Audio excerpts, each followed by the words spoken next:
Good morning, good afternoon, ladies and gentlemen.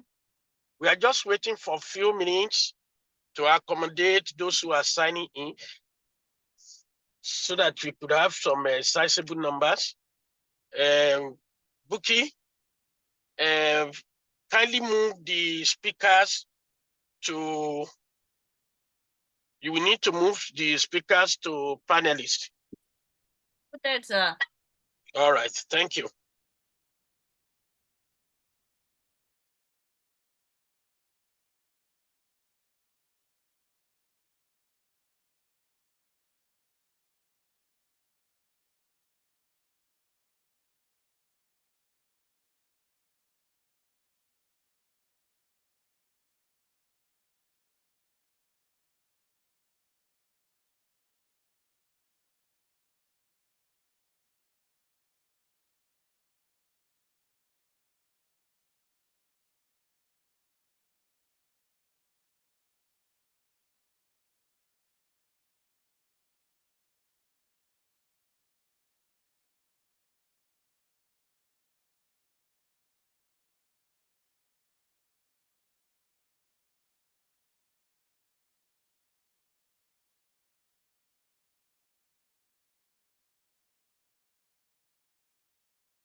Mr. Dairo, can you hear me, sir? If you can hear me, kindly accept to be a panelist.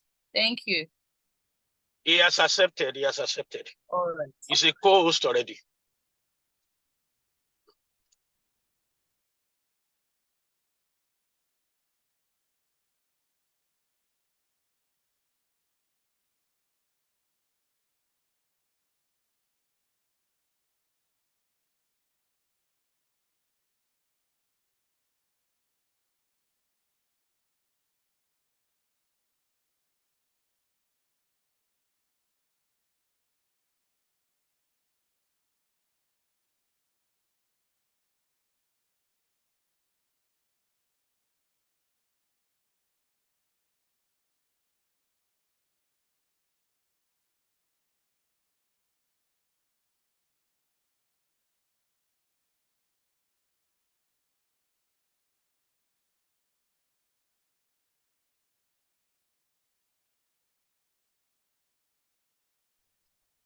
Good afternoon to everybody.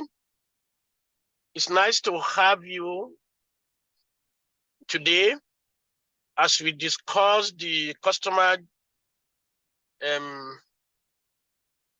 journey mapping and techniques for deeper insights. It's a great privilege for those of us in Business School Netherlands to host this month's session with focus on customer journey mapping for deeper insights. We have assembled today to share with us professionals, experts in the area of customer journey mapping, who will be sharing in depth with us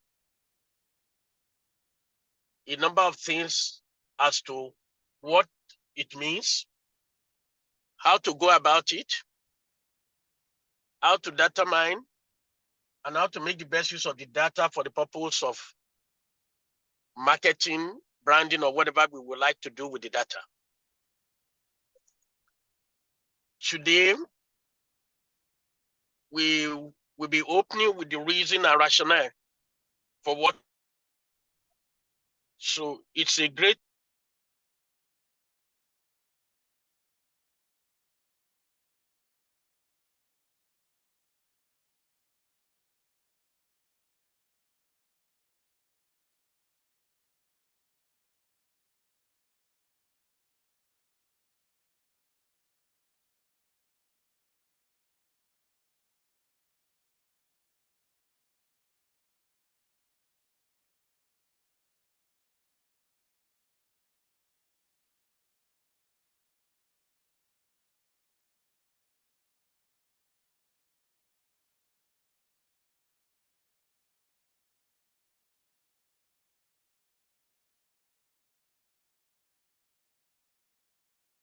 Hello, Prof. You can hear us.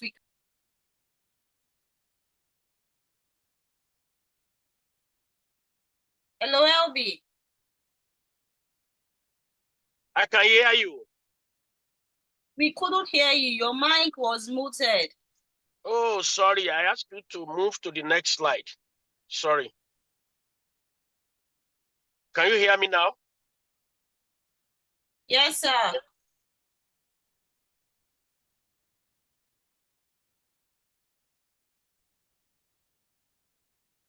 No, move to the next. I will introduce them. I will come back to introduction later. Next. Good. Why do we run the transformation moments on with BSN? The reason why we run the transformation moments with BSN is because we see education is the passport to extraordinary transformation. We believe that transformation cannot take place unless the mind is engaged and the heart is also engaged. When your mind is transformed and the heart is engaged and you are willing to passionately pursue what the mind has accepted, then you take action. So the head, the heart, as well as the hands, the 3H must be engaged. That is the root of transformation. We are therefore decided to use the transformation movement as opportunities for us to empower individuals to shape their destinies and to enable the society to, please, can you put the slides on again, Buki? And then to enable the society to evolve towards a brighter future. Next slide. Next. Jesus Christ. Buki, can you hear me? I can hear you. It's on the next slide. Okay, oh, it has not moved on my own device here. So thank you. We have a number of skills that we believe are necessary for the future. These skills include skills that have been identified specifically by the World Economic Forum. And we have identified them as the top 10 skills. These top 10, these major skills are the skills of the future, the skills that I believe will transform the world in the next decade. And so some of the skills include critical thinking skills, digital skills, woman skills, leadership skills, management skills to drive efficiency, leadership skills to drive effectiveness, etc., etc. Next. And for this reason, we have chosen topics month after month that we expect people to discuss in order to engage the next 10 years. The next 10 years will be marked The next 10 years will be marked by tremendous change, because change is the only constant itself in the world. And we will expect that you will be fully prepared for this decade that will be filled with tremendous transformation as a result of technology. As a result of digital transformation, it will affect everybody. The way Google has, the way Facebook has, artificial intelligence, data mining will transform the way we do things. And the generations that are born during this period, we end up with so much knowledge on data mining and data management that they be seen to be super intelligent because they have resources they could use to analyze data, to identify trending, and to come to deeper consumer insight. So the ability to target in marketing or branding will become better. And so let's move to the next. So what are the things we are expecting? We are expecting that the next 10 years will be revolutionary. It will be evolve. The introduction of 6G, 7G, 5G is already in place. Next. 5G is already in place.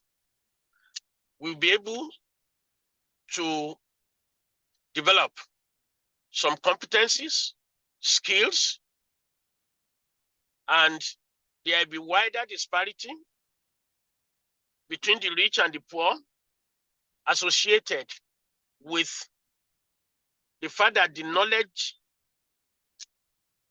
economy will determine how successful each person will become. It will determine how wealthy people will. Knowledge will form the basis for wealth. And when I speak of wealth, I'm not talking about money alone. I'm talking of both money and good health, which forms wealth, not just what you have in your account.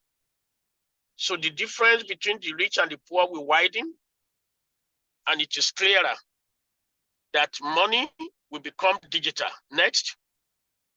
And there will be a lot of things that will be done in the virtual world rather than in the. So what will determine the amount of wealth you have will be VVF, the value you had, the volume of the value that you are adding, and the frequency at which you add the value.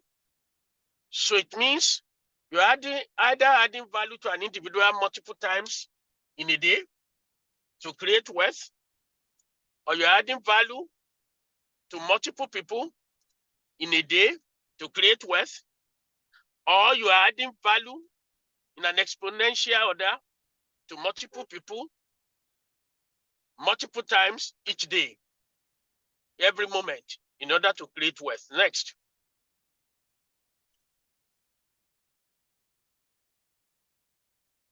So, like I did mention to you, money will be made therefore based on the value you had, based on the problem you solve, and based on the solutions you provide, and the product and services that you introduce to be able to address the issues confronting the society. Next.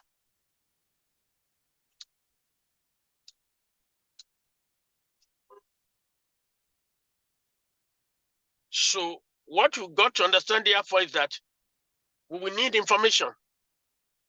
Information is not alone, is not enough.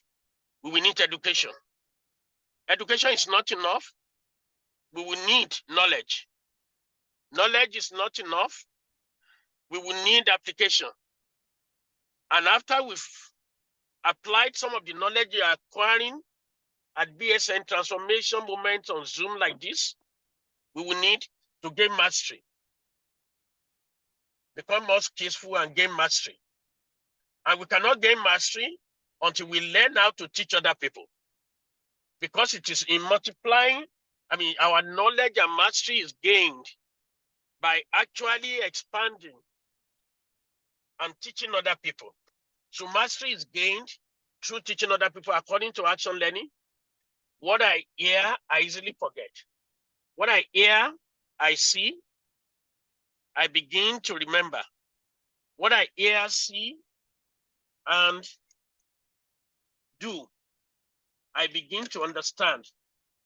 But what I hear, see, do, and teach other people, I begin to master. So mastery will come from you sharing your knowledge that you have gained today with other people.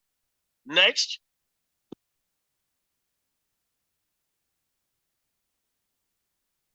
Therefore, in the next 10 years, like I did mention to you, information will become important.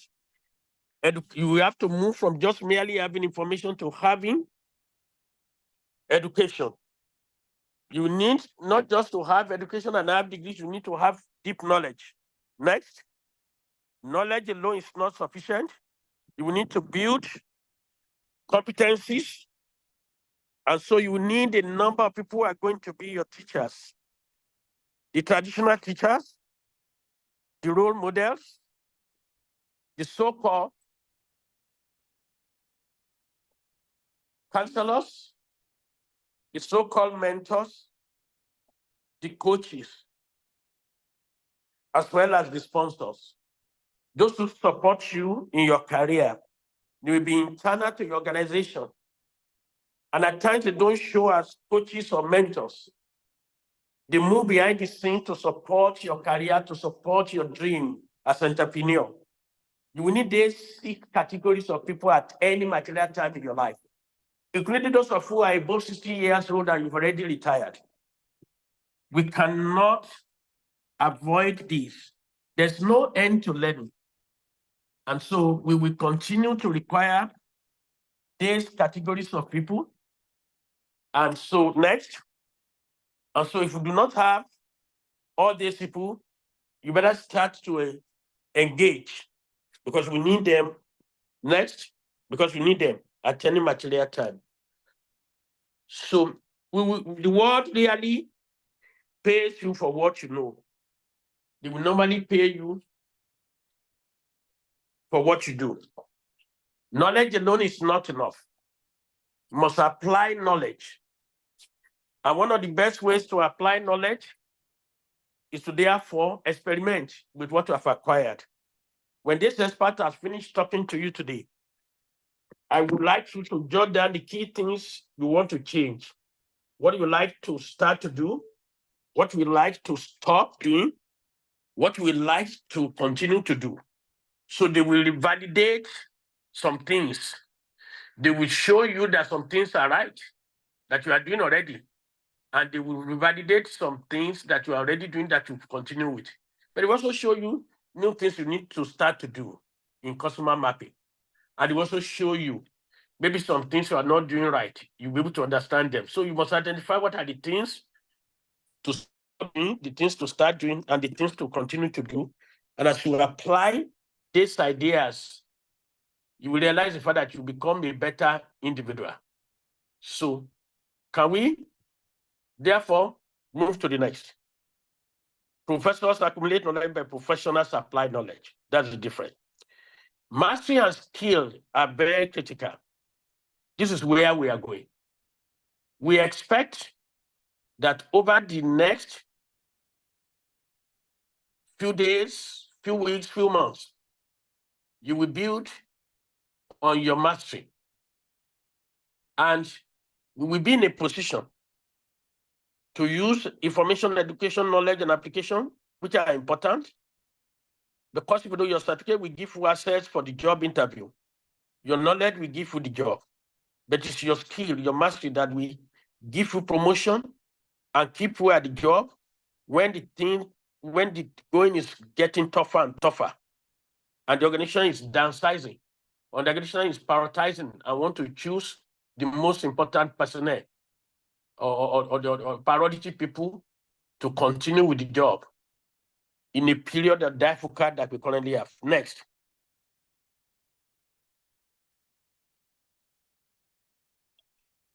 So over the next 10 years, there will be lots and lots of mergers and acquisition. People will definitely have costs to utilize their skills and knowledge in many ways.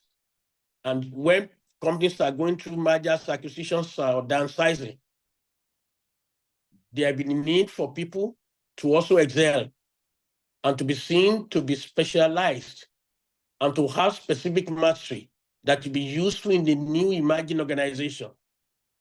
It is for this reason that we believe that knowledge that we impart through this process matters a lot. And so it is critical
Hello, Buki, can you hear me?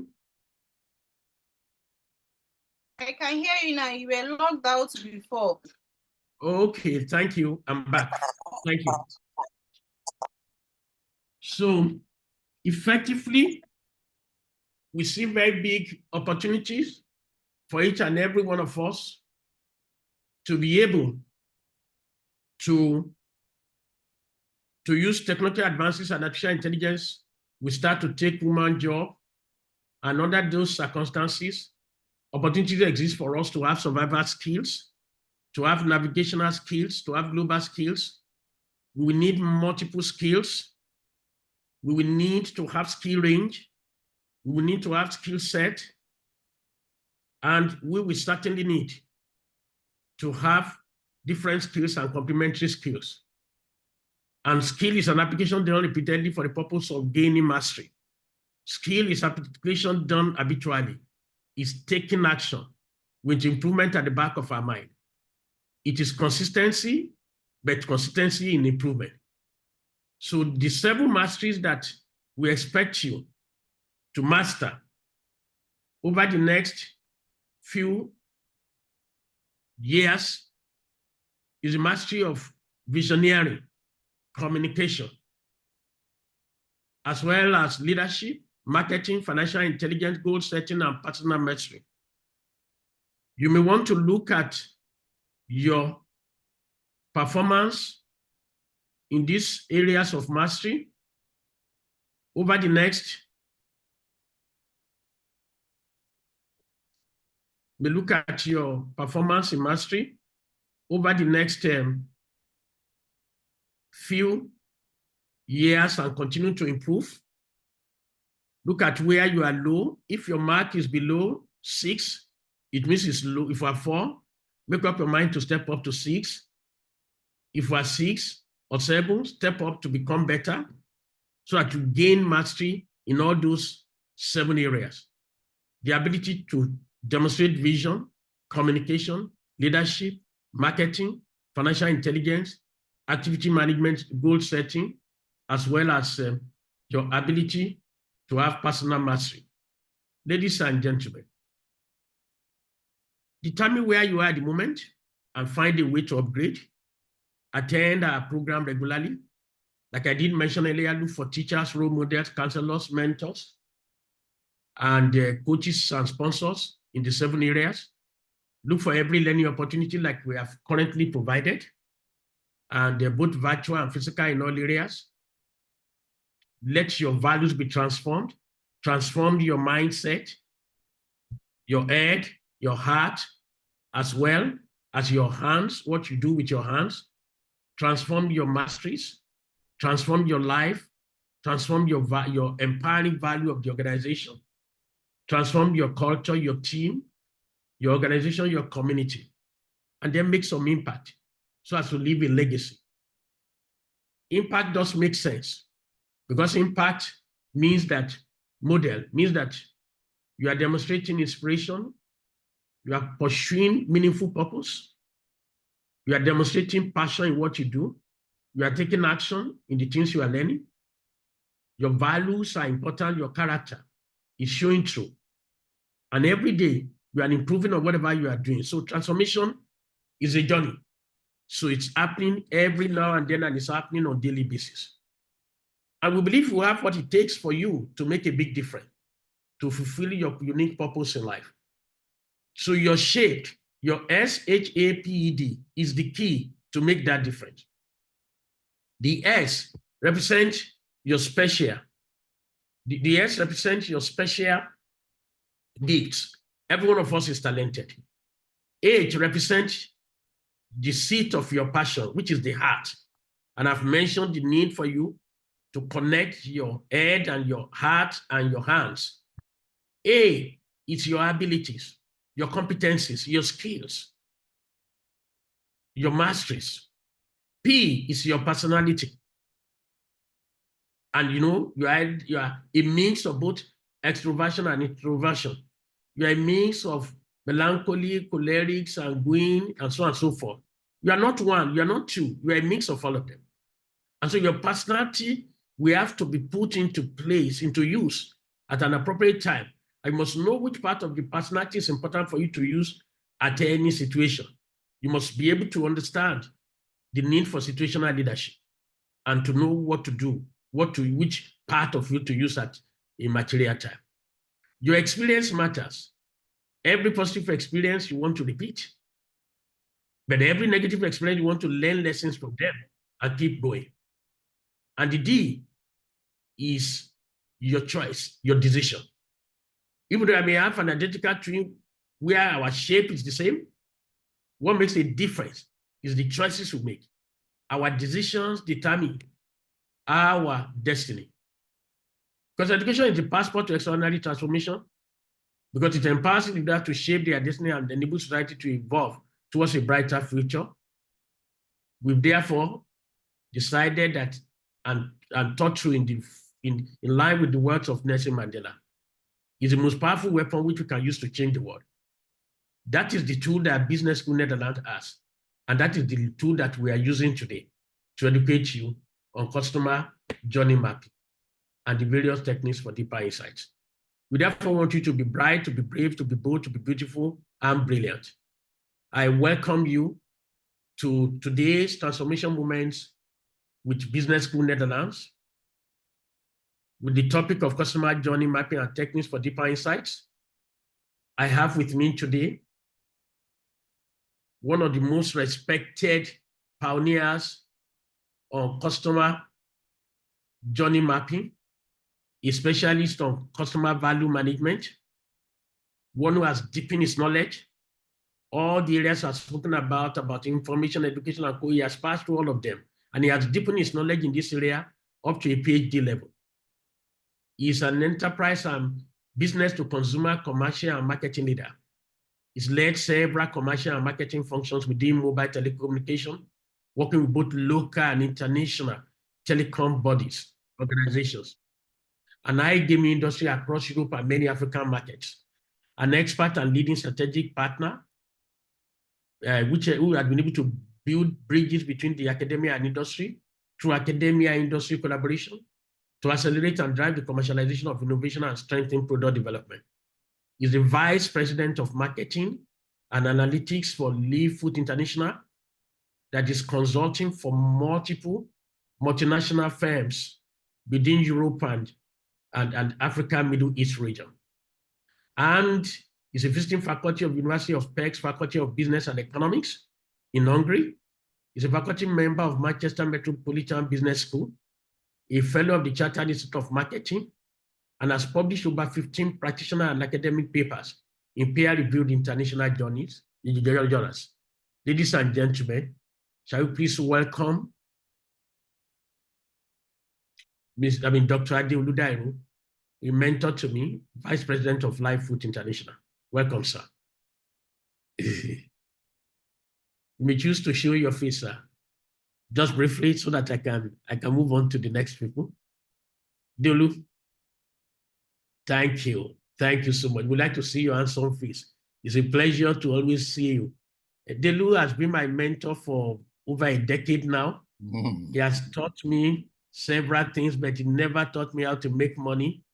It's made naira, it's made dollars, it's made euros, and several other currencies like Japanese yen. He hasn't exposed all those areas to me, so that's why I'm bringing him on board today. Let me also introduce another mentor to me, one who has played very key role in putting Business School Netherlands on the world map.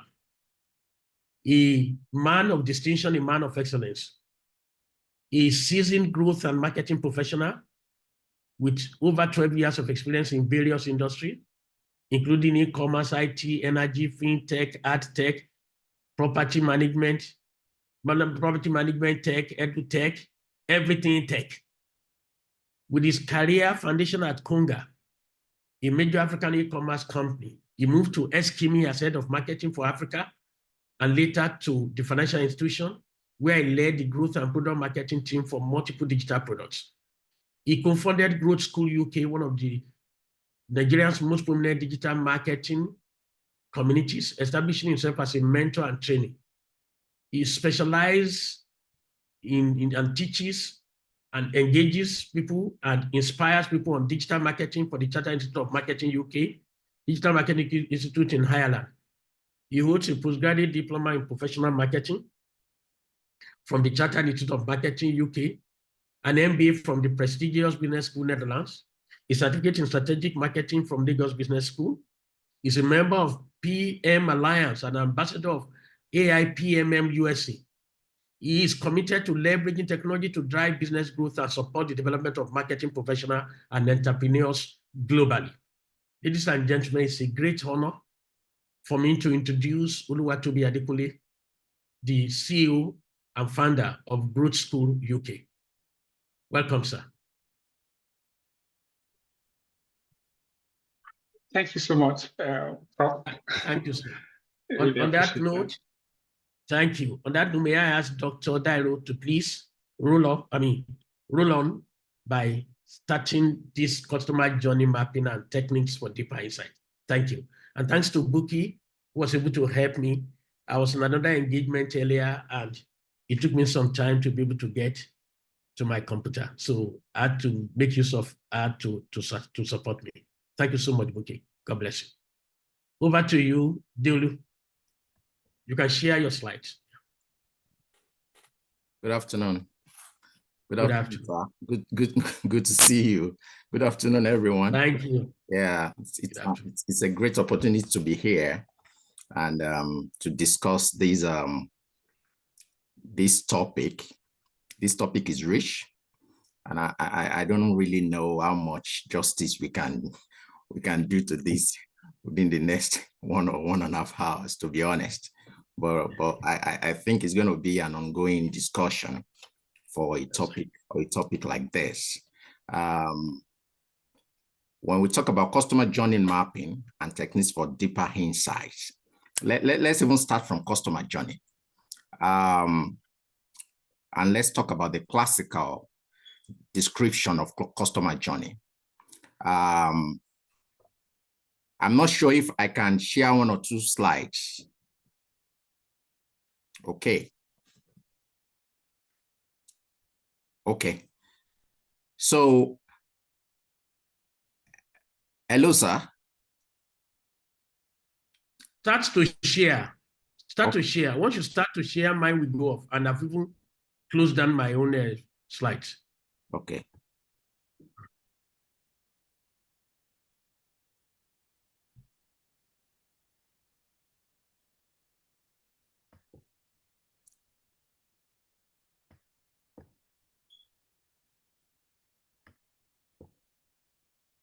Okay. Okay. So I want to look at that topic from the business angle. And I want us to look at it. I'm not sure if we're going to have time to begin to go down into some aspect of the real mapping techniques, but I think we can get there. But let's start with the classical description of customer journey. The classical description of customer journey that we've been taught in business schools is about the interaction parts of an individual, which individual has with the brand, the product, or the services, right? And that forms everything we do as brand with our customers.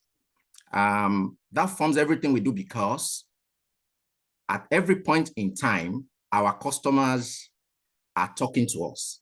When I say us, I'm talking about brands. They are reaching out to us through different paths. We can also describe it as both in direct interactions, such as contacting a customer service team, to indirect interactions, such as hearing about the brand at an event.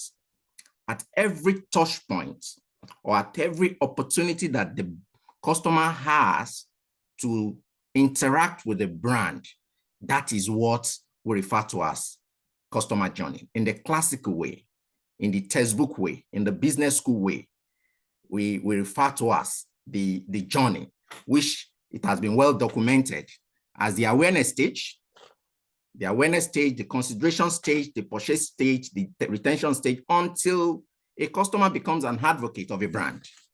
And then along those journeys, how are we optimizing business performance?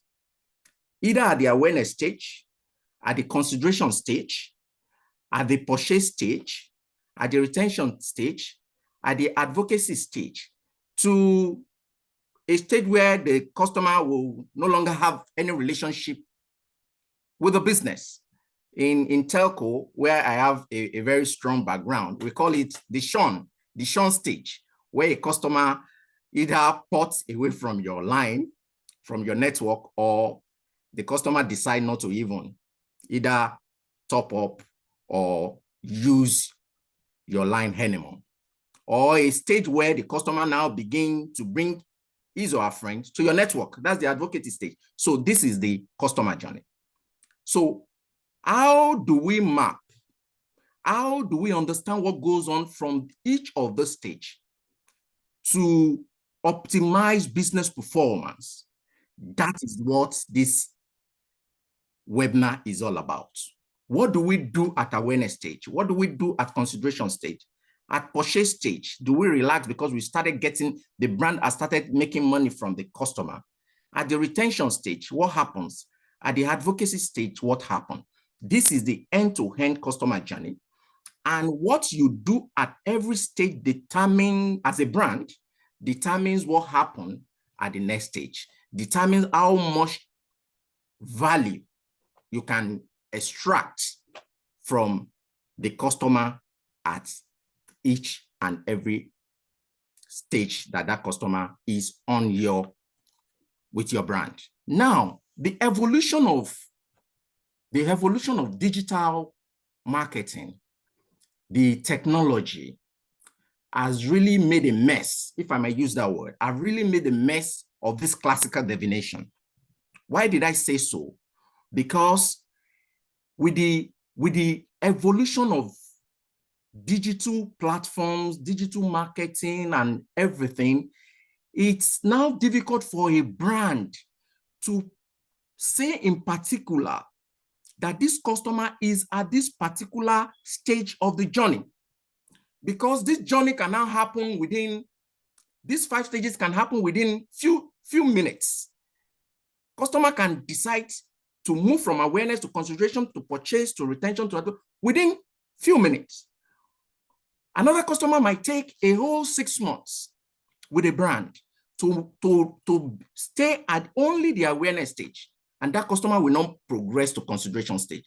Whereas it can take another customer just under 30 seconds. He has moved from awareness to consideration to purchase to retention, and he has started using word of mouth to promote your brand for families and friends. So that makes the entire customer journey more complex because of the digital evolution. And that is what customer journey is all about. I would like to stop here, and so that I've just given a context for the customer journey for us to understand exactly what we are trying to explore. What do you do as a brand at awareness stage? What do you do as a brand at consideration stage? What do you do as a brand as purchase, as retention? What tools are available to you? How are you leveraging data to understand if a customer has remained in awareness stage and you need to move that customer to consideration to make a purchase, which is the ultimate of the value you are trying to derive from the customer? How do you ensure that this happens? It is good for a B2B. It's better for a B2B business where you are a billion-dollar company, but you only have about 2 or 3 customers. You only have 2 or 3 customers. I always give an example of brands in companies that are manufacturing ships, where your only customer could be Apple, where your only customer can be Samsung, and you are struggling. Your ship manufacturing company is struggling to even meet the demand of only one customer. In that situation, you know your customer. You don't have so much problem. Only you need to just manage relationship so that the customer will remain and you keep making money. But what about consumer marketing? A B2C, where you have millions of customers and you want to maximize value from each and every customer. Then what we call the customer journey becomes more complex and more complicated. And then the need for tools, techniques, data mapping, skills now become very important at that stage. So I've just set a stage there, and I'm going to stop here so that we can have another view and take it forward. Thank you.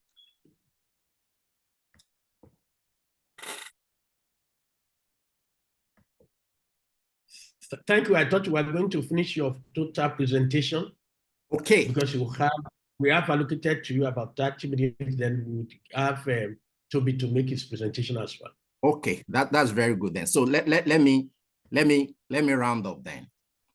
Okay, you still have about 15 minutes here. Okay, good. Okay, so thank you. So I spoke about the stages, which is very important, and everything an organization is doing, at one point or the other, you are addressing either 1, 2, or the entire stage of this journey. If you are trying to acquire new customer, the first thing you are doing is to make your prospective customer be aware of your brand. I need to know about your brand before I make a call to make purchase decision. I need to consider what makes me consider your brand among multiple alternatives. Then at the time I'm putting hand into my pocket to actually purchase and making a purchase decision. Who told you as a brand that I'm going to come back again to make another purchase? That is where retention comes in. You don't just want me to purchase one off and go. You want me to come back because some of the products, especially some of the digital products in this digital era, you are not going to break even in the first or second purchase of an individual customer. The idea is you have priced that product such that maybe you are going to break even on the 3rd or the 4th purchase of that customer. So if a customer purchases once and the customer refuses to come back, on that particular customer, you have not broken even. So retention here at this digital era now becomes very important. That's where you see some things online that they're going to give you a discount where you know that amount you are paying is far below the cost price of that product. What are they trying to do? The brand is trying to make sure that they bring you on board, thinking that by the time you come for second purchase, the 3rd purchase, the 4th purchase, they will be breaking even on that individual customer. So you see the importance of retention here. And when you are you've been retained, you find with the brand, you are good with the brand wants you to tell your friends and families about the brand. That is where the word of mouth and consumer reviews comes in, because research has shown that it's easy for an advocate to recruit for brands. It's cheaper for an advocate to recruit for brand than for brand to spend money on acquisition that you don't even know if it's going to actually bring the type of customers that you actually want for your product. Okay, so I use a typical telco. I'm going to spend just like a minute here. So I look at the customer journey and I take a case study of a telco, a typical telco. What happens at each of the journey? The awareness stage. You're comparing product option. You're deciding which operator and product. You at consideration stage, you are joining, you are installing. At purchase, you start giving money to that particular operator, right? Through top up or whatever means. At a retention stage, then they start giving you some cross-selling you, upselling you, giving you discount. Then at advocacy stage, you start talking about your friends, about the operator. You start telling them about the products you are enjoying. So you're enjoying on that network. This is a typical, and it goes this way for all. You can adapt this customer journey model to everything that any brand is doing on this earth, especially on the digital part, which is the major channel now for brand. Okay, I want to move to, now that we understand this journey, now that we understand the stages, now that we understand the importance of the stages, how can we optimize at every stage? At every stage, the question we'll be asking is, where are these touchpoints and journey relevant for brands? And when we talk about touchpoint, let me quickly say something about touchpoint at this stage. Touchpoints are where your customer meets you. Okay, I've used the case of telco. Let me remain on that telco as a case for this presentation. A typical telco, we have what we call the experience center, is a touch point. A typical telco, we have customer service where customer can dial, that is a touch point. A typical telco will be talking to you on a app.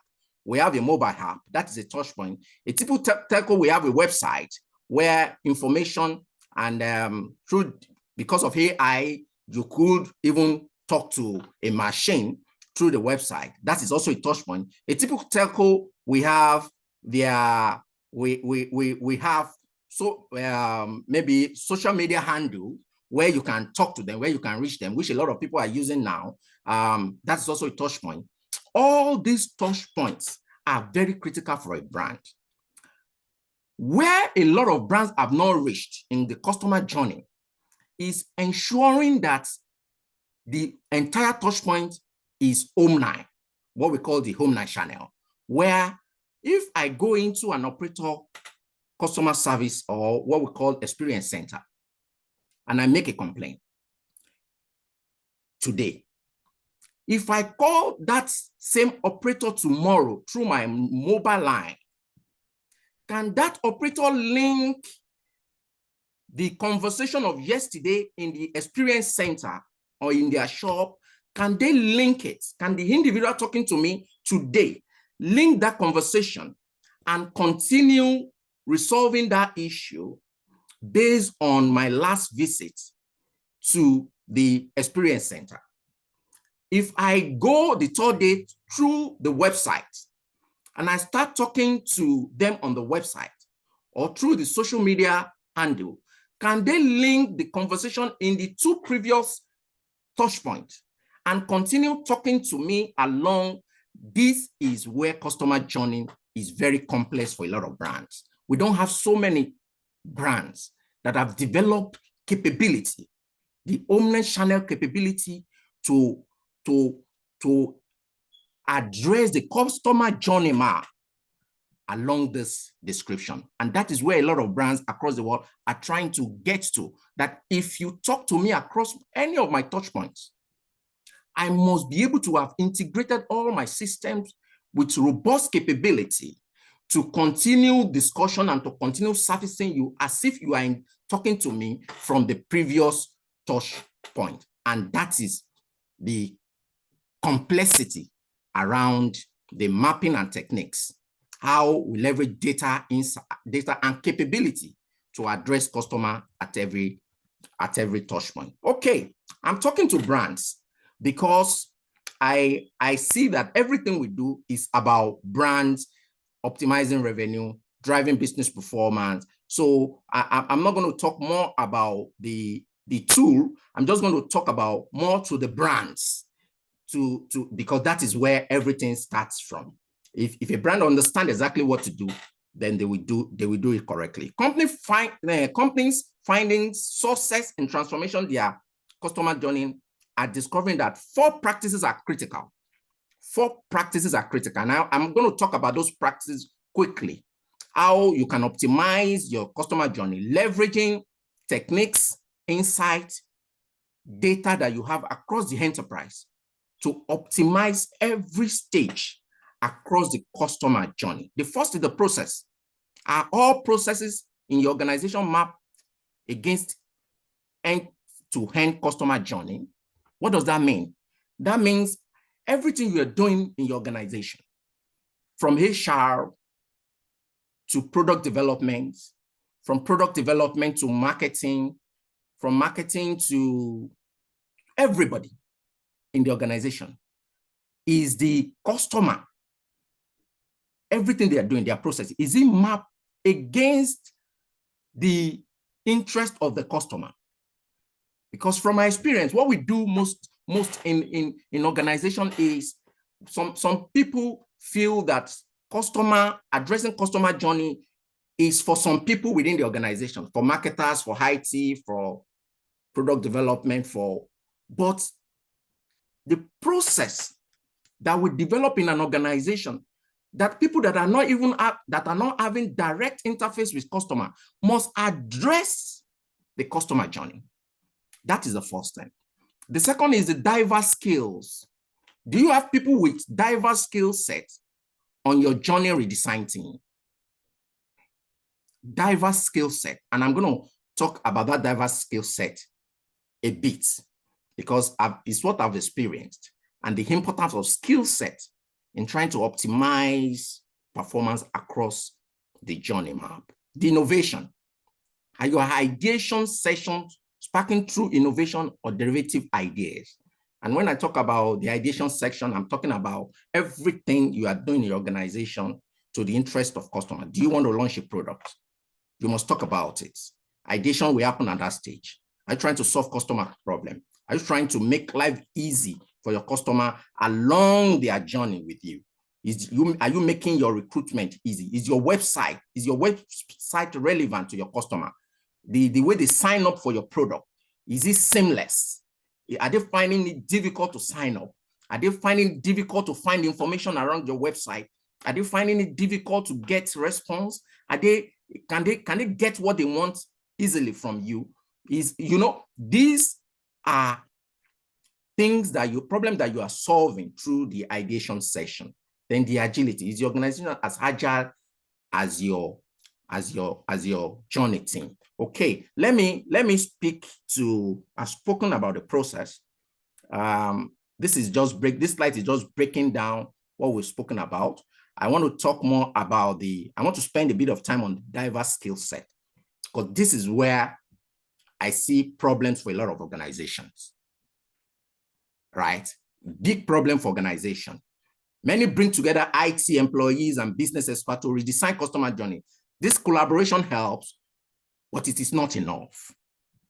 The success of an optimization effort depends on the journey team having a mix of skill sets to help generate ideas, create prototypes, test them, and then iterate on them. And I'll break that into 2. The experienced designer, I'm talking about people that are responsible for developing products end to end. We have a lot of roles in that category. How they interpret multiple stakeholder perspective and translating them into an optimized possible journey design for the customer. Now, why is this very important? There are 2 sources, main sources of getting information about customers. Two major sources. The primary data, that is our own database, what we know about customer. Customer has given us information voluntarily when they are joining or when they are becoming our customers.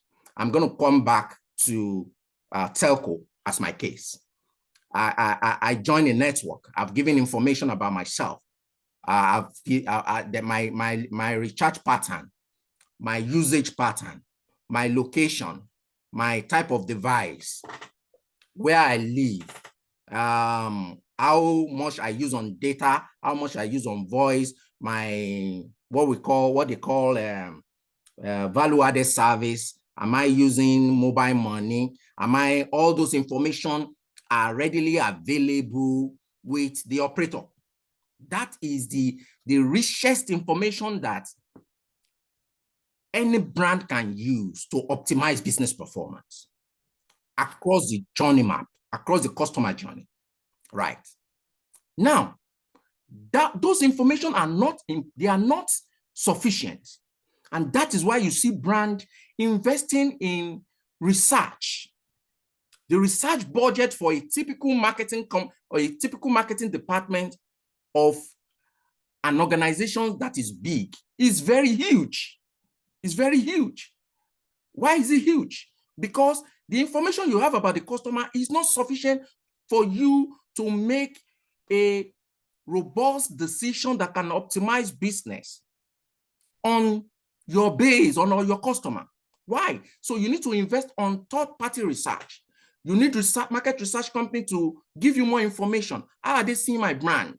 You don't have that in your enterprise. All the data available, you don't have that. How are they seeing my brand? How is competition doing? You don't have that information across your enterprise. That data doesn't exist. What are the new products out there? The new competitors, how are they doing? So you have to source for those information. When you now triangulate your own data that you have in your enterprise with the data that is coming from outside, which is the research data, and you are able to triangulate those information and interpret them, that is when you can leverage data to make informed decision. I am not saying some information are not relevant with your own data that you have. Of course, on a daily basis, who are dropping, who are not coming back, who are the people buying, new customers. Okay, you're going to make use of all those data to be optimizing performance on a daily basis. But a time will come that internal data is not sufficient. And then you need to call on research company or do a bit of research to bring in information, to layer it upon the information you have across your enterprise to make business decisions. Do you have the right skills for this? Do you have the right skills in your organization for this? If you have strong IT guys that can use tools like SQL, Python to unravel data across your base or across your business and give you insight, do you have guys that can take that insight and begin to develop initiative from that insight to address some challenges that you are seeing in your performance or to drive your business performance? This is the complexity that we have in organization.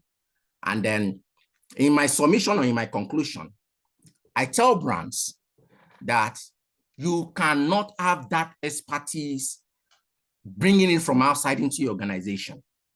If you want to bring IT guys, bring the IT guys, combine them with commercial guys, put them together, they work together, and internally you're going to develop what I call the business experts, the value experts, which is an integration or intersection of the technical guys with the commercial guys. That breed of skill is very rare. So brands must develop that skill in-house by bringing those with technical skills, with commercial skills, building a blend of them. You have to develop that create that blend from the people you've got, because it's difficult for you to get that kind of blend from outside. Someone that can get his hand dirty, his or hand dirty on across your data within the enterprise, use different tools, Python, SQL, mine everything, that can also translate that into commercial initiatives to drive business performance. They are rare breed, and that is where we talk about diverse skill set. So what is brand doing across the world to get to this stage? They allow the technical guys to work with commercial guys, and within time, they develop the hybrid skills. People that now have both skills. So I now have an individual that can get me data, triangulate data from anywhere, mine data. That individual can also begin to develop propositions. So it can wear the IT skill, it can wear the commercial skill. Brands are now developing this rare breed in-house because it's a difficult types of skill set to recruit and to get out there. And this is the way forward for brand to actually maximize the along all the customer journey stages. I'm going to stop here, Prof. I'm going to stop here so that we can move on. Yeah. Thank you so much. We cannot but thank you for the insight you've given to us. And I see reactions. People are very happy, very, very insightful session, I must say. Thank you, sir, from Mubarak. Thank you, and many others are sharing very, very good, making very nice comments and signs. May I call on Toby to please take over. Over to you, Toby. All right, thank you so much, sir, and thank you, Dr. Dairu. I was actually with my pen also, jotting a lot of the insights and gems you were sharing. To start with, I think for me, one of the best decisions I took, I think over 3 or 4 years ago, was enrolling at BSN.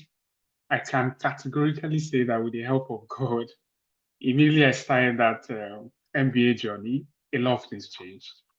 And a big thank you to Prof also for the platform, right? Whatever you're going to hear from me today, I think is also some of the seed that was sown during the MBA session or certification program that I had. So we've heard a lot already. I will quickly share my screen and try as much as possible to be brief, because I believe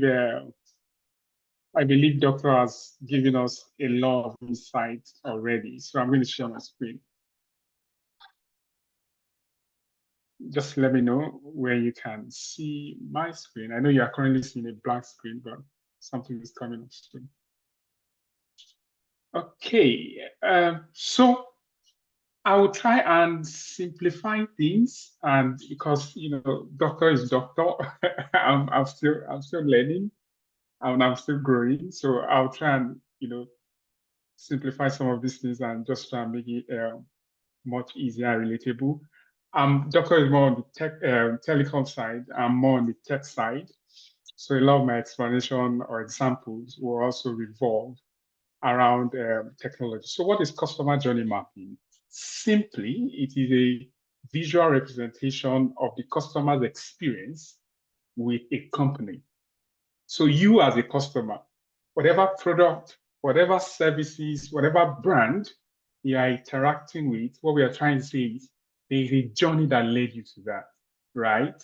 And I'll walk you through the journey and what we do as marketeers or as business owners to understand the journey, to understand your journey, to map your journey, and to be able to deliver excellent customer experience.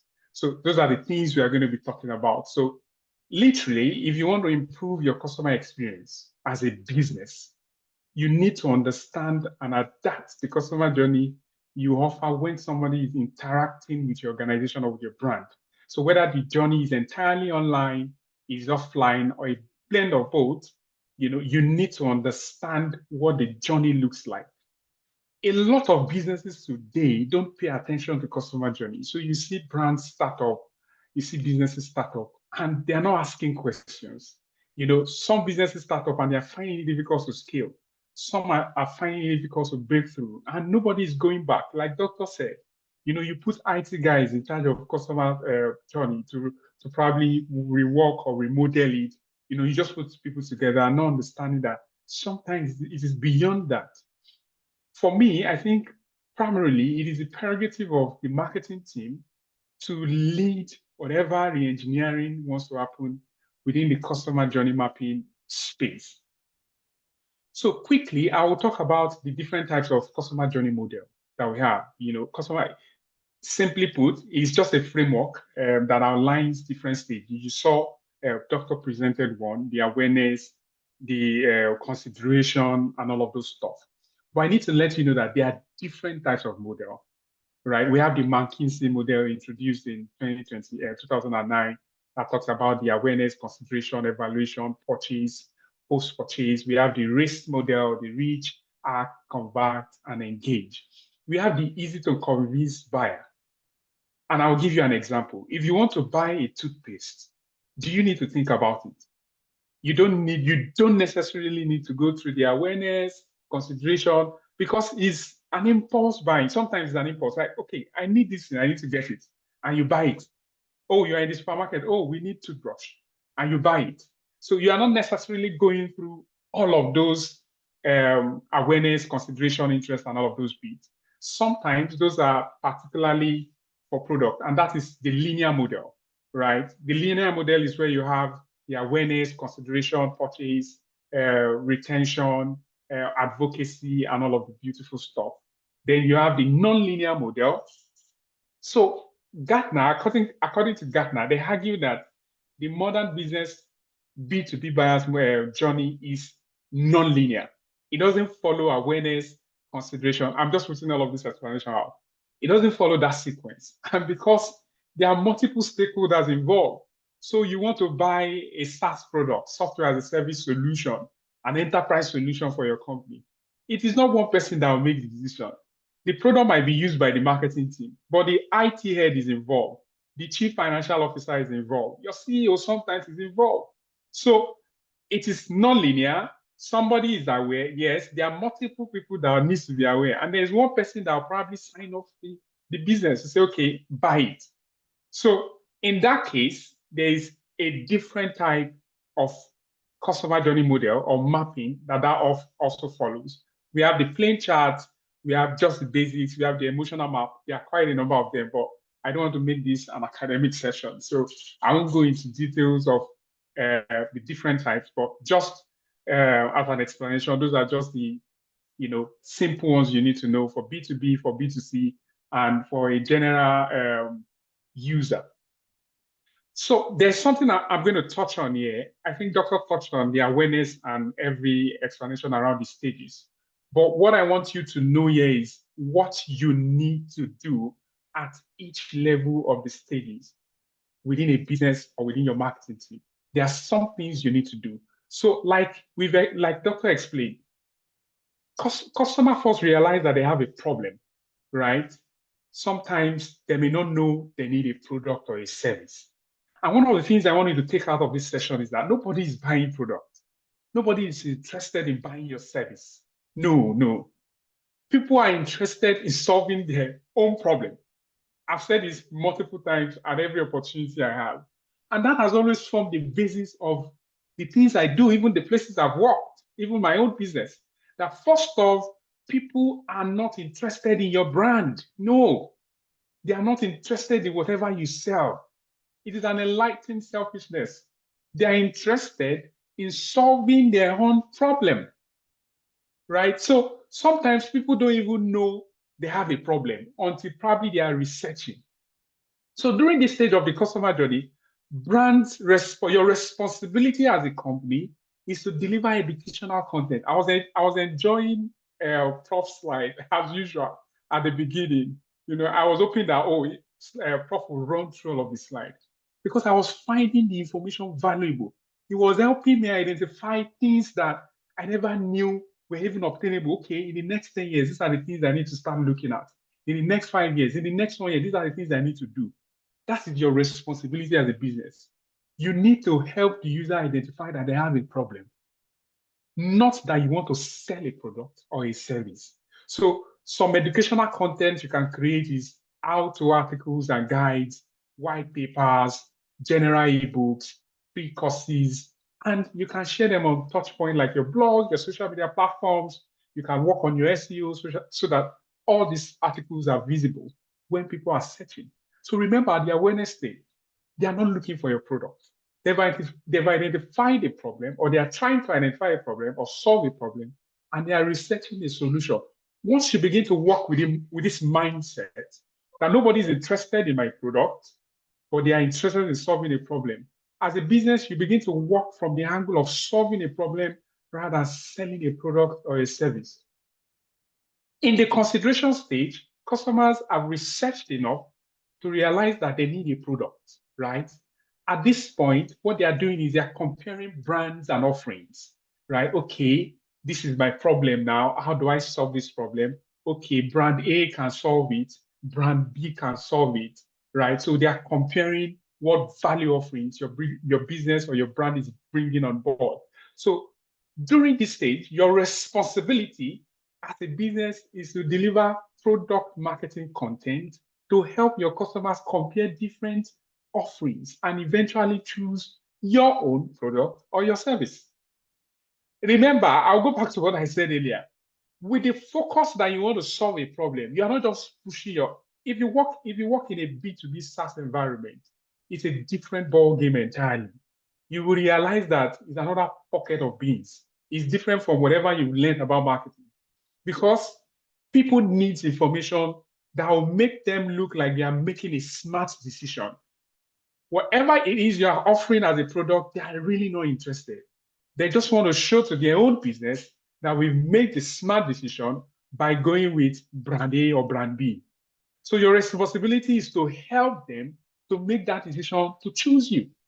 So some example of product marketing content may include your product listicles, product comparison guides and charts, your product-focused white papers, your customer success stories or case studies of what you've done.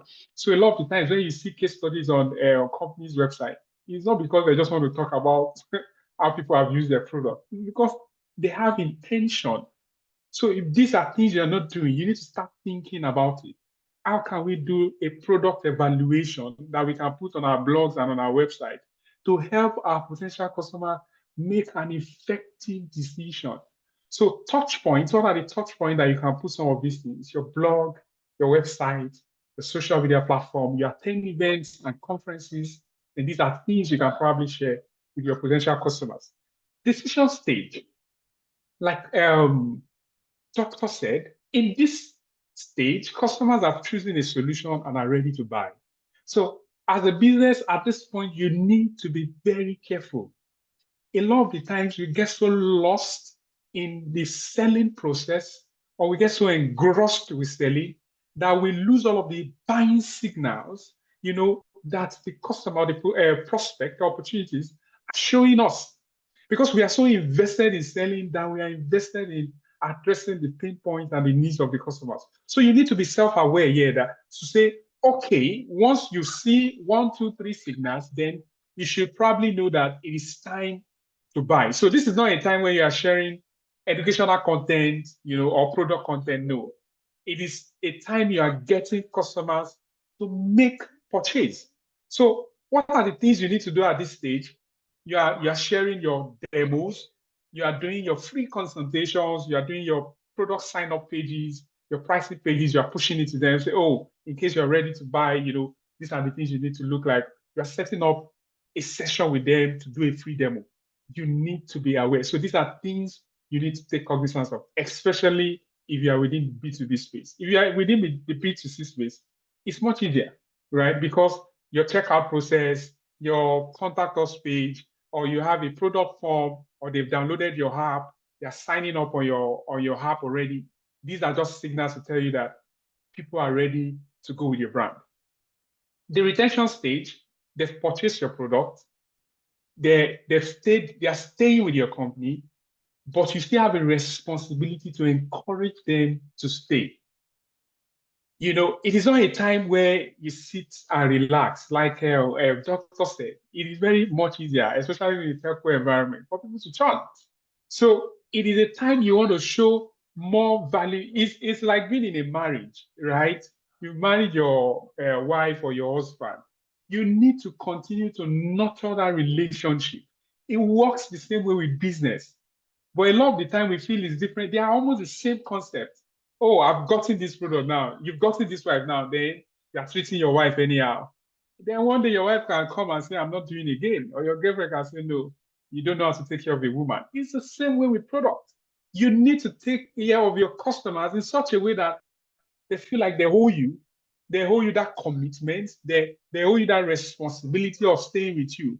And one of the ways you can do this is, you know, providing them a dedicated customer manager, calling them, reaching out to them, checking up on them, just like we do in our individual and personal relationship. So what are the touch points? Your live chats, your emails, your social media platforms, your phone calls, reaching out to them and encouraging them, you know, supporting them. Your loyalty stage is a place where you want your customers to become an advocate. It's the most difficult part in the customer journey process, right? Because before someone is able to tell another person about your product, they are confident that you've delivered a satisfactory level of experience, and they are willing to share that same experience with other people. So at this point, you also want to, you know, incentivize your existing customers. Oh, if you can do this for me, I will do this for you. You see that with a lot of fintechs. I have a stint with fintech. We do that a lot, right? Anytime we look at our numbers and it looks like we have X number of inactive customers, one of the things you say, okay, you know what? Let's spice things up. Okay, if you can do this, if you can spend 10,000 naira in the space of 2 days or 1 day, or in the space of 1 month, you can spend up to 100K, then we give you 10K, we give you X number of recharge cards, you know, just to encourage them. Or if you can introduce our app or our product to other customers, then you have this. It is a process of nurturing. A lot of the time, it is cheaper to retain your customers. It is very much cheaper to retain your customers than to acquire new ones. So if you've not been paying attention, a rapt attention to this segment of the audience, I think it is time for you to start looking at it, right? Because what you are going to experience at the end of the day is churn. People, and sometimes it's very subtle because people are leaving your brand, but you are not aware, especially for big brands or for bigger brands. They are not aware that people are leaving until they start reflecting massively on their books. And that is when they start taking action. But like Doctor said again, your data should be your first part. You need to constantly look at your data. You need to segment your audience in such a way that you have, like you understand all your family members. That is the way you should relate with your customers and understand them. Behavior, in terms of psychographics, in terms of demographics, in terms of what are their pain points. We'll get to that point. So loyalty stage, also very, very key. Another very important thing I think, or I believe you need to know, is what are the components of a customer journey map. So, oh, I'm trying to work on a customer journey map. What are the things you need to know? What are the important elements of a customer journey map? Number one is your persona. Your persona is your potential customers. It's a fictional character representing a different user, right, that might need your product or your service. The stages, which we discussed already, the awareness, consideration, purchase, retention, advocacy, and all. Third one is the touch point. Touch point is very important. You'll be wondering, why do most businesses today have websites? It's touch point. People don't create websites because they want to look techy. People don't have social media pages because that is what is trending. People are not using email because they just have to reach out. No, they are touch points. Before people get to your brand, just imagine your website is down. For e-commerce, they can't breathe or live without that website, because that is the first touch point where any meaningful interaction in terms of action is going to happen, right? So your touch point is very important. If you've been taking your website as, oh, it's just there. No, it's not just there. is critical to the success of your business. Your store, if you have a physical store, is a touch point. You know, sometimes I wish I can explain these things to people at the grassroots level. To say somebody is walking into your shop is an experience. People put AC in shops not because they want you to come and enjoy AC. It's an experience they are trying to create, right? Your mobile apps is your touch point. It's easy to use. Your colors, your call to actions, your banners, are they well represented? Are they well presented? We don't pay attention to all of these things because we just feel, is it good to have? No, it's not a good to have. All of these elements combined together have an important role they play in the customer journey. So when you're mapping your customer journey, these are essential elements you need to consider. Your customer action. These are specific actions taken by the customer at each stage. Are they visiting a website? Are they calling customer support? Are they, visiting our social media pages? Are they sending us a DM? You need to know what actions you want them to take. The emotions, the feelings and emotions experienced by customers at different stages. You need to also understand them. For some, is an emotion of pain. For some, is an excitement. So for some, is worry, right? So you need to understand, for this my product, what is the emotion? What does the emotion look like on the part of the customers? If you don't understand all of these things, you won't understand how to relate. Okay, let me use BSN as an example. There are some people somewhere right now, they are thinking of getting an MBA, right? They know they have a problem. They're at a point where they want a career advancement. And this can be as a result of different problems, right? Oh, they are stuck on their job. They want to advance. If you see, that's a problem they are trying to solve. They want to advance in career. They want to grow. They need more salary. And they feel that adding a certification, an MBA, a globally recognized MBA, is one of the solutions they can bring on board. So the first thing they do is they start researching. But remember, there's a problem they are trying to solve. That's a pain point. They want to solve a problem. They are not coming to BSN because they love BSN or because, oh, BSN, I just want to have a global certification. No, everyone has a problem they are trying to solve before they come to a brand or to any organization. So pain points as solutions are also parts of this element. Looking at the customer journey map, yeah, in the agency space, I have a flint with an agency also. There's something called a day in the life of a customer or a prospect when they are building out a journey map. Every organization, you probably need to frame this in probably most important functions within your organization. That shows what a typical day in the life of your potential customer, what it looks like, right? You are trying to target middle-level executives. You are trying to target C-level executives. What does a day in their life, what does an average C-suite executive you are trying to target, what does a day in their life looks like? You need to have that understanding. Their morning, their afternoon, their evening, their dinner, what does it look like? Do they make coffees? Do they have people who make coffees for them? How do they prioritize their jobs? Are they tech savvy? Are they local C-suite that are not really interested in technology? Do they have people supporting them? Do they like emails? Some people like being communicated via email, some like WhatsApp. You need to understand all of these things as a business. Like I said, it's like building an individual personal relationship. So it's more of an engagement. You need to know what it looks like for them. But for us, sometimes as business, we are saddled with, the anxiety to make profits, to drive revenue, which is fine. But the people you want to drive the revenue from, you need to know how to solve their problem. You need to know how to address the issue they are facing. You need to know how to help. You need to know how to help them. And that is only when you can make meaningful progress. So what is included in the customer journey map process? I think that's another thing you need to understand. The first thing is the buying process, right? What are the data points? When analyzing the buying process, what are the data points you need to consider? You need to consider your website visit, your social media engagement, your customer service interactions, your purchase history, your survey feedback. A lot of the time, we don't ask our customers, the people that we have done business with, we don't ask them how they feel about our product. we don't ask about the experience because we are so much interested in what we sell than we are interested in how they feel about what we do. So what is more important from every user, even you listening to me, what is more important to you as a user is how you feel, not how the brand feels. So the responsibility of the brand is to understand what are your pain points and are our touch points relevant to addressing or meeting you at the middle. So you don't need to look for us. Don't worry, we are always available. Emotions, like I said, very important. Whether it's that of relief, happiness, excitement, worry, adding these emotions to the journey map will help you identify and mitigate against every negative emotions and the pain points that cause them. Is it worry that you might lose your job? And as a matter of fact, you need to look for the next MBA you need to get so that will probably push you up the ladder in your organization and you move away from all of this worry.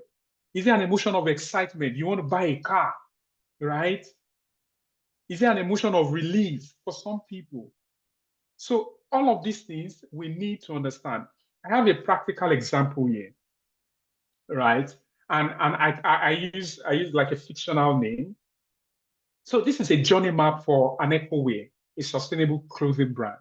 So EcoWear is a sustainable clothing brand that is dedicated to providing environmentally friendly fashion, right?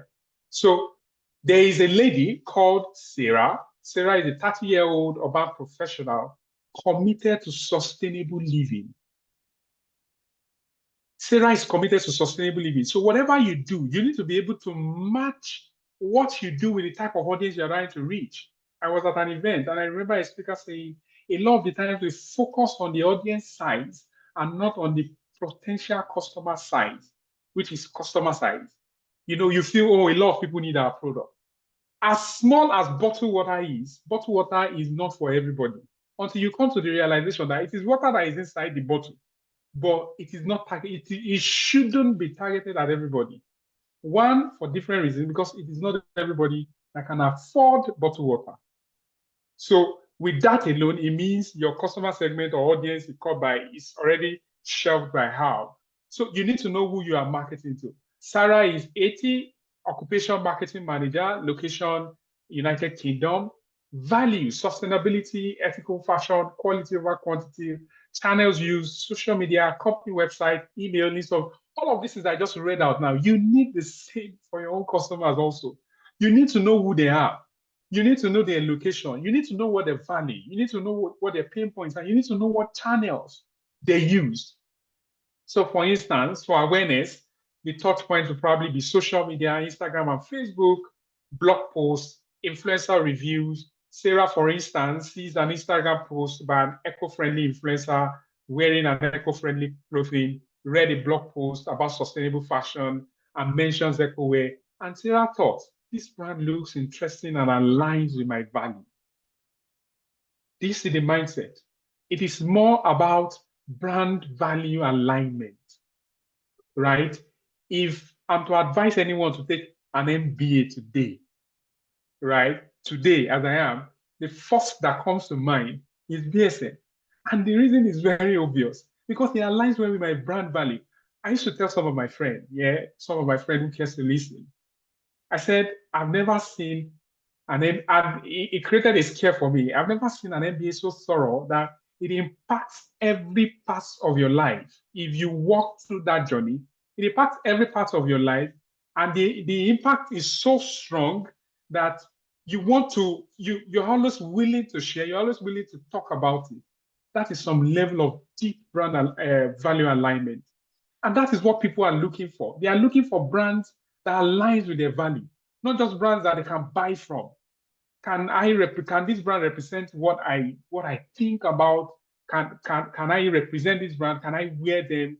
Can I showcase them? So these are the things people look at. I won't go deep into this example. Probably we'll share this slide, but these are just examples of what people go through at each of every stage. Consideration, your website is key. Online reviews are key. At the consideration stage, what are people saying about your brand? And that is where we mentioned that all of your customer case studies, that's where it comes up, testimonials. That's where they come in, because people also want to hear, what other people are saying about your brand. At this point also, there are pain points that people at different stages of the journey, there are different pain points your customers are trying to address. Please, Auntie Buki, let me know when it's time to cut off. Let me just know how many minutes I have left. So I don't overstretch the conversation. I'm just a talker. Just another 5 minutes. You can write up All in right. another 5 minutes. All right. Thank you so much, Prof. Why is customer journey important, right? While the customer journey might seem straightforward, the company offers a product or a service and customers buy them. For most businesses, it is not as simple as that. Okay, this is what I sell. This is what people buy. So just come to me and buy it. It's not as straightforward. In reality, it's a complex journey. Most of the time, it's a very complex one. And that is because humans are dynamics. We are not animals. So our behaviors changes. We improvise daily on the things we do. We develop different habits. So it makes also the customer journey process complex. So sometimes it might take a bit longer than what you think. It's a more integrated process than just the awareness consideration. It is not sometimes cyclical. It is sometimes very awkward. You think this is what your customers are looking at. You think this is what the direction they will come from. Sometimes you check your analytics and you discover that the channel that is bringing in the leads, the conversion is very different from what you have projected. And that is because customer journey is highly unpredictable. Your customer journey is highly unpredictable, but it is very important that irrespective of how unpredictable it is, you still need to map it. So you need to keep in mind that 80% of your customers consider experience with a company to be as important as its product. So beyond just using your product, one of the things that is also very key to your customer is those interactions they are having with you. Your blog post, do they really understand your blog post? Your customer service, did they deliver a very good customer experience? Your website, was it easy for them to navigate to?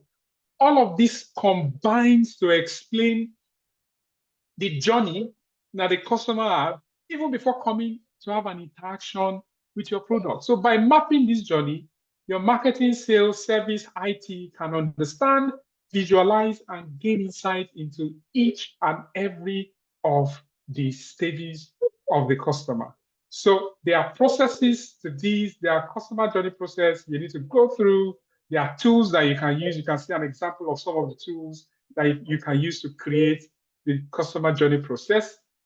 And just as a way of wrapping up, I will just probably highlight this. Customer journey mapping helps you to get deeper insight of your customer behavior. It helps you identify pain points and opportunities. It helps enhance your customer experience. It also helps in teams alignment, because if you're working on something that is tech, you have an idea of what the tech team needs to get done for you. So it helps with that. It helps with data-driven decision-making, increased customer satisfaction and loyalty, and a lot more. As a business, if there's anything that is important to you as much as the product you sell, it is understanding your customer journey. It is the foundation and the bedrock for every other thing you do as a business. From your sales team down to your finance team, your marketing team, you all work to deliver a very great experience for the customer through their journey. So thank you very much. I hope we have some of the opportunities to talk about this some other time. Thank you. Thank you so much. Thanks for your details, for the way both of you have professionally handled this. I'm so glad to have both of you as my great mentors. And if we have seen very beautiful comments, we would like questions to be placed in the Q&A. Please don't forget to put the questions in the Q&A. Leave chat room for chatting, questions strictly for Q&A. While you are putting your questions together for Q&A for more general comments from the speakers, let me just give you a summary of what I pick up during the course of their presentation. It is believed that today's competitive business environment, understanding and enhancing the customer experience is crucial for sustained success. I picked up that customer journey mapping is a powerful tool that can help us to visualize and optimize the end-to-end customer experience for what they do on daily basis, Monday, Tuesday, Wednesday, and eventually take a decision to be in business unit and dance by weekend. So let's look at the importance, the techniques, and gain deeper insights into customer behavior and preferences. Like I did mention, the customer journey process. Sorry, I wanted to just put some things by the side. Yeah.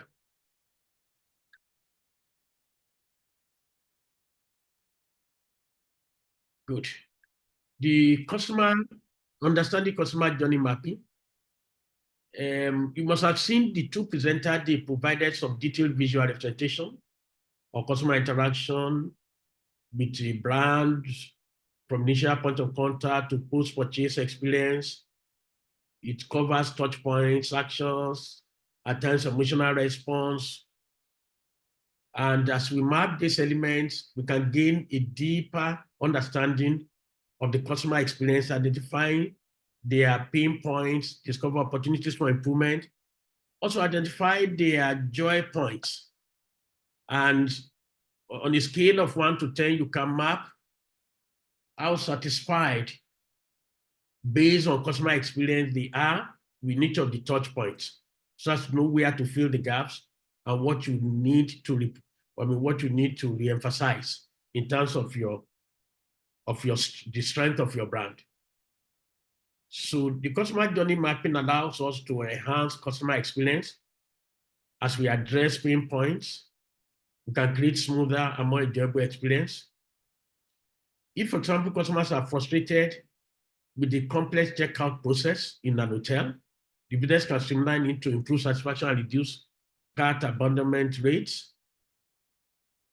It allows us to improve personalizing interactions as it provides insight into customer preferences and behavior, and it allows businesses to tailor their product or brands or services in order to be able to enrich those interactions. Personalization can also significantly enhance the customer experience through personalized marketing messages, product recommendation, customer service offerings. I picked this up when David was talking about the need for us to know that no matter the social media handle of the customer, his phone number and everything, when he calls through the phone, when he contacts us through any of the social media, we should be able to continue the conversation where we started with telephone on Instagram, on Twitter, on LinkedIn, everywhere. So it also helps us to improve internal collaboration. And that the customer journey mapping is not the work of only marketing. Every department, marketing, sales, customer service, finance, production. Because if issue of product quality is an issue, then production, quality control, supply chain, raw material supply chain can be involved to enhance the quality of the product comes out. And this approach ensures that all teams have a unified understanding of the customer experience, and it increases communication and coordination. Customer journey mapping and understanding of customer journey mapping also helps us in informing business strategy. With critical insight that informs strategy decision, the map shows that customers really use mobile devices to interact with the brand by prioritizing developing a mobile-friendly website application as well. It can help in terms of measuring success. As customer map for last year can become a benchmark for us in assessing the effectiveness of improvement of the marketing interventions or product interventions or product or service expansion that we have done this year to see how have we moved, what has moved, what has improved in the customer journey mapping. And as we compare experiences before and after implementing these interventions, you're able to see the impact of our efforts and refine our strategies accordingly. The techniques for deeper insights is through customer interview and survey. As we engage these customers through interview and survey, they are able to provide us with very valuable data that we can mine, that we identify their experiences, their needs, their pain points, and their joy points. Open-ended questions allow us to share detailed feedback, deeper insight that might not be captured during quantitative methods. The concept of data mining and data analytics will allow us to leverage analytical tools to uncover patterns and trends. It will help us to identify website traffic. We can use metrics for website traffic, click-through rates, conversion rates, and how customer interact with our brand and identify potential bottlenecks. It helps us with the customer personas. Based on demography, psychography, behavioral data, we help us understand the different types of customers that we serve. It's not just simple for us to say we serve people between the ages of 30 and 50. What are the other things that describe them demographically, psychologically, behaviorally, in terms of personality, everything we can use for segmentation. So each persona represents a specific segment of the customer base with unique needs and preferences, and therefore allows for proper targeting and effective journey mapping. It also helps us with empathy mapping. As we understand the thought process of customers, their feelings, motivation at every stage of their journey, we know what we need to connect, either with their head, in terms of knowledge, with their heart, in terms of what they are passionate about, in terms of their hands, in terms of the action they will take. So we know at what point what we need to really introduce. This technique helps businesses gain a deeper emotional understanding of the customer experience and enable them to design more empathetic and customer-centric things. As we do the touch point analysis, we understand the effectiveness of our interaction. We're able to therefore evaluate customer feedback, satisfaction score, engagement level at every touch point. We're able to identify areas for gaps and the need improvement and opportunity to enhance that customer experience. We're also able to conduct user testing for digital touch point like website and co. To how customers interact with these platforms. By observing customers as they navigate the web or application, we can reveal usability issues area for enhancement.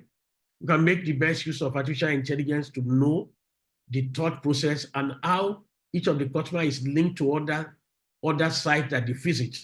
And we're able to therefore calculate what are the typical other products or services that we can jointly partner with to boost the branding. We also know that journey analytics can track and analyze customers' path across multiple channels, like I mentioned, and provide a comprehensive view of the customer journey. We highlight the critical moments and the patterns that can inform strategic partnership. In implementing customer journey, we will need to use structured approach. We need to do research and do data collection. We must identify customer personnel so as to be able to understand different segments to target. We must map the journey through visual representation to outline the various stages that they have done, to look at action that needed to be taken, touch points, thought, and emotion.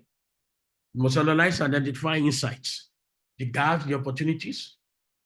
We must take action, implement changes. We are an action learning school, so we always encourage that you take action, such as redesigning your processes, improving communication, and enhancing digital interfaces. You must monitor and iterate continuously and monitor customer feedback and providing performance metrics to evaluate effectiveness of changes in order to further refine the map as may be required.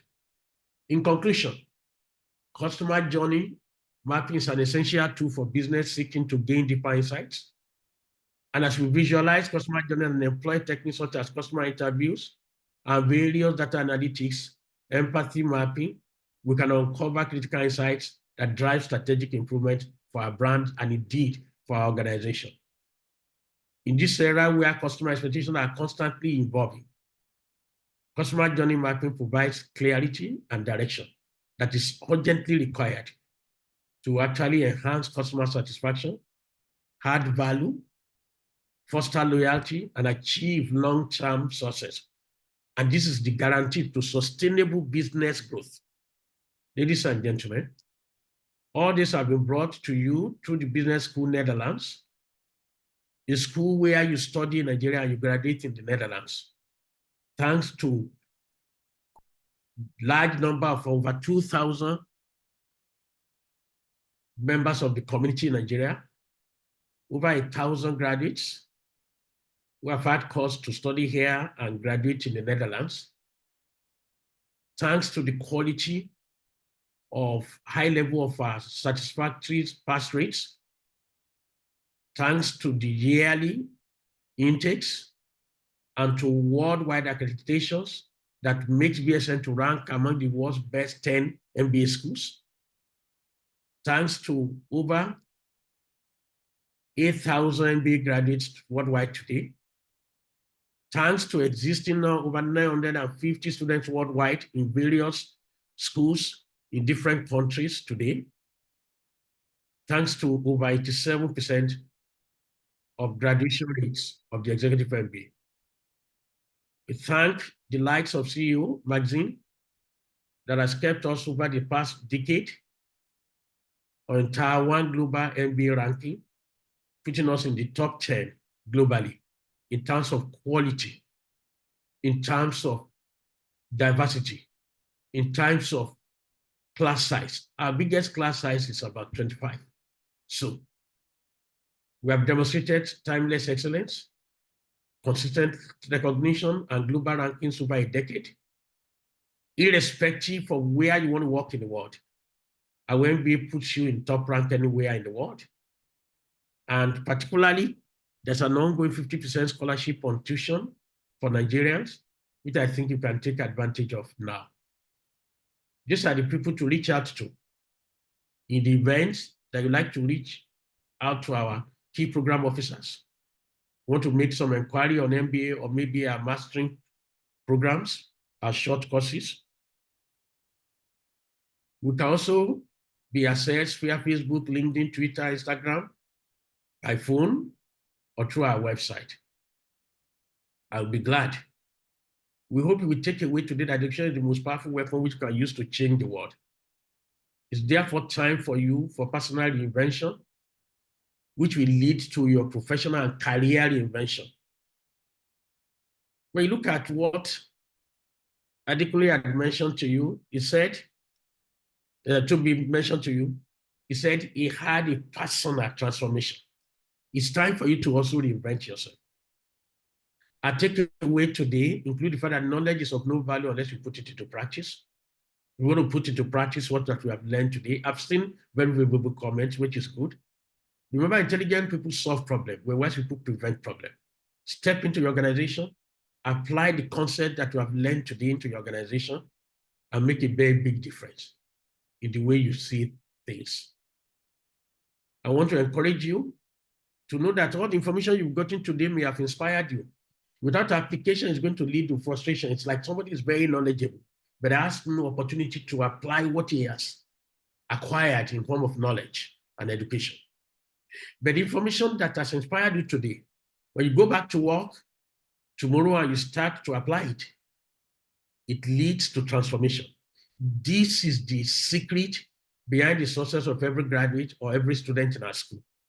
We encourage them not just to gather information, to be educated, to be informed, but to also be inspired to take action by connecting the head with the heart, to pursue what they've learned with passion of the heart, and to pursue what they've learned with the passion of the head, with the passion of the heart, with action. And so when you combine that with application, it leads to transformation. And that action is the distance between your dreams and the result that you desire. We want to encourage you to take action today and join our school. Again, be bright, be brave, be bold, be beautiful, and be brilliant. Always remember, education is the main passport that gives you access to anywhere in the world. It's the one that gives you access to extraordinary transformation. It gives you extra transformation beyond the ordinary transformation. It empowers you as an individual to shape your destinies. It enables the society to evolve towards a better, brighter future. I want to thank each and every one of you, but we will call on Buki eventually to give a formal vote of thanks. In the meantime, let the two speakers go to the Q&A room, chat room, read the questions, and be in a position to be able to address. Thanks for the comment that has come to our speakers from various individuals. I must acknowledge the number of familiar names that I know. I want to thank all of you. And for those that I do not know in person, I want to thank you for showing up. It's been a great honor to have you here. So I will ask Deolu to please go to the Q&A. There are just 3 questions there, and just spend the next not more than 5 minutes to answer all the questions that concern you. Deolu, have you been able to see the Q&A platform? Yes. Toby, we also do the same thing. We just provide some form of answers in the next 2 to 3 minutes as well, like you. Thank you. Over to you. All right. Thank you, Prof. Thank you for the summary. Yeah. Thank you. Okay, so I see the first question from Enianu Eniafe. I handle the business development for a B2B SaaS product. We haven't been able to onboard customers yet. Can you recommend strategy I can explore to gain customer traction? Okay, so I'm going to take that. I will start from you defining your value proposition. If you check out what is value proposition is what you're doing. We have what we call value proposition statement, for example. The value you want to give out there that your product is trying to give out. How is it fair compared to your competition? Some people must have been offering, even if not the same thing you are planning to offer, they must have been offering it. So put side by side your offering to your competition. Before you can do that, you must first of all identify who are your competition anyway. What are they doing, right? So I think that is the first step. Then the second step will be, who are the customers of your competition? Because your customers are not going to be isolated within that industry that you're targeting. You're going to try to hit deep into some people's market share. That is what you're going to do. That is what, except you're bringing in a disruptive product or what we call disruptive innovation. Even in a disruptive innovation, you are still going to disrupt a particular setting, and either you like it or not, you're still taking share from the existing brands that are sitting on those value. So my advice will be, who are the customers of your competitors? Because that is where your value is going to come from gradually. So by the time you identify this will open up a lot of things for you to know exactly whom you want to target. What are they doing? How can your product be sold to them in such a way that they see value from your product than what they are assisting getting? So I'm going to leave that at that stage. I think by the time you carry out that 2-3 steps that I highlighted, you will be convinced of the direction that you need to go in trying to gain traction in that particular space. Okay. Let me take another one more. Okay. Okay. Is identifying your persona a must for customer journey mapping? I'll take that and I will leave the rest for Mr. Toby to take. Is identifying your persona a must for customer journey mapping? But persona identification is more like you are trying to identify the traits. What are the traits of the segments that you have, right? So in segmentation, you can segment at high value. Let me go back to telco that I've been using as my case. In telco, many years ago, we had what we call the high value, the low value, you know, the medium value users and all that. Because of the digital evolution, I'm sure the value can now be broken down into the kind of devices that you use. I can segment at that level. I can segment at the frequency of your top up, your recharge. I can segment at that level. I can segment at your location. I can segment at the channel of your recharge, the channel at which you top up. It's going to give me an insight. So I begin to look down. If you top up, if someone just top you up maybe once in a month, like you're a different customer to me compared to someone that is loading 200 Naira or every day. I'm not going to treat you the same. That is a trait for me as marketer or as a business to understand that behavior is different. Someone who is committing a 200,000 recharge at once compared to someone that is giving me 200 Naira every day. If my tools is so robust and my team is so robust to understand customer persona and segmentation and data mining, then I need to treat you differently. So the answer there is yes, it's very important because it enriches your segmentation model. It enriches the way you segment each of your segment because it can give you a granular and a finer segmentation overall. I'll stop there. I'll stop there on those two. Thank you.